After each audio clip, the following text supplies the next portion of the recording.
Mr. Chairman, the American people don't want to be spied on by their own government.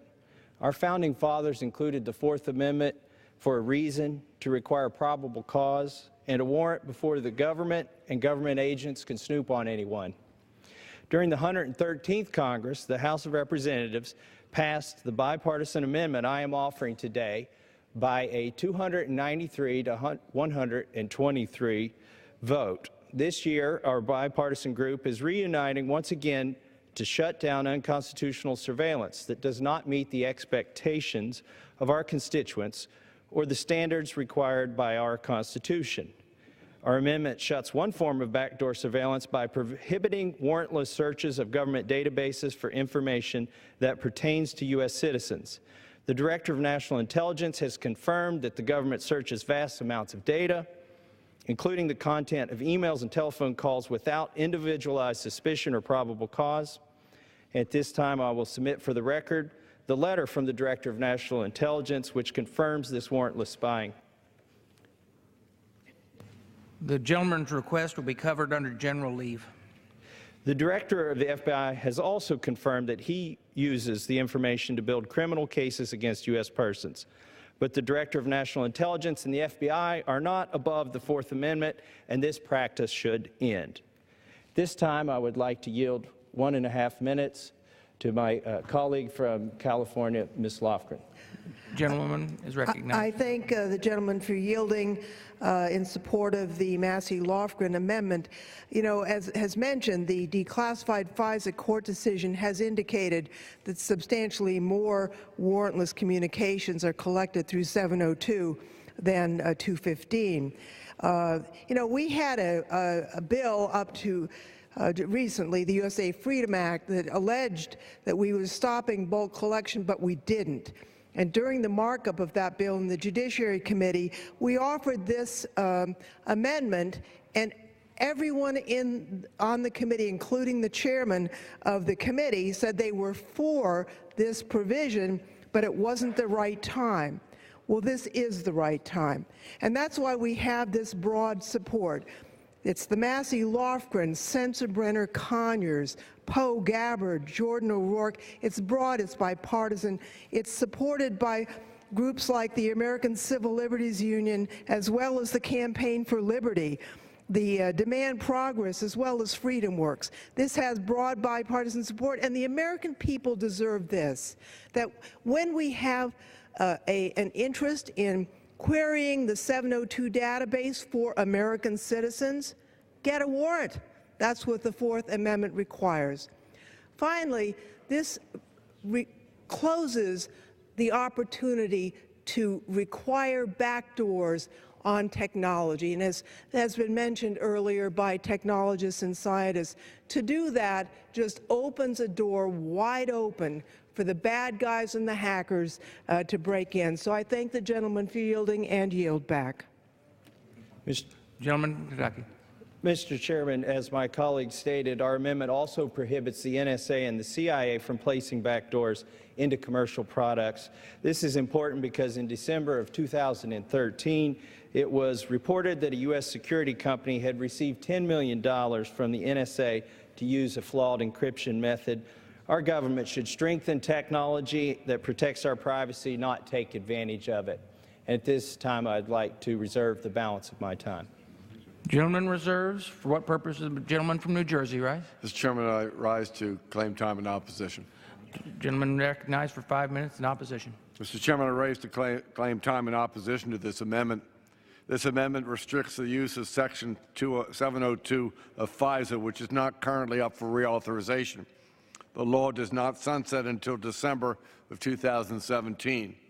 Any reforms to this authority should be fully vetted by the authorizing committees and not inappropriately attached to our spending bill.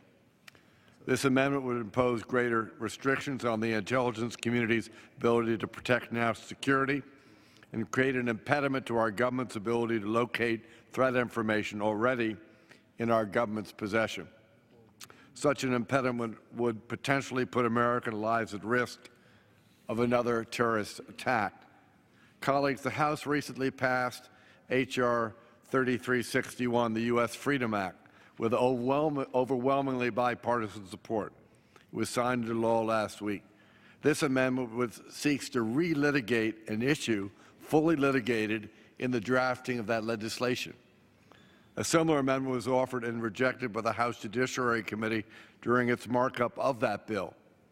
The USA Freedom Act does include two reforms related to Section 702 collection.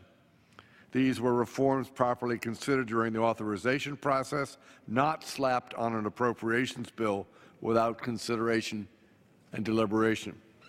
The first limits the government's use of information about U.S. persons that is obtained under Section 702 that the FISA court later determines to be unlawful. The second provision requires the Director of National Intelligence to report annually the number of U.S. person queries under Section 702. Under current law, a person can only be the target of an intelligence gathering under FISA pursuant to an individualized court order based upon probable cause. The intelligence community is allowed to query communications it legally collects from foreigners for information about a U.S. person, so long as the query itself has foreign intelligence value. There is no difference from traditional criminal law. If the government has a legal wiretap on a drug dealer's cell phone and records a conversation where a second drug dealer talks about committing a murder, police can use that phone call as evidence against the second drug dealer in a murder trial. What matters is that the initial wiretap, or here, the initial targeting of the foreign terrorist, was legal. Colleagues, this is an issue critical to our national security, and it is complicated. Any changes to 702 should be fully evaluated and voted on using the authorization committee process, which is the appropriate channel for considered review and debate on this critical issue. Unfortunately, this amendment has not benefited from the work of the authorization process. It would potentially put American lives greater at risk for another terrorist attack. That's not a risk many of us, or certainly I'm willing to take. For this reason and many others, I strongly oppose this amendment. I urge my colleagues to do the same, and I yield back. Gentleman yields back. Gentleman from Kentucky. Mr. Chairman, how much time do I have remaining? 1 minute and 30 seconds. At this time, I yield 45 seconds to my colleague from California. I thank the gentleman for yielding. The unclassified FISA court reported that the 702 search had, in fact, scooped up vast amounts of wholly domestic information. How does this work?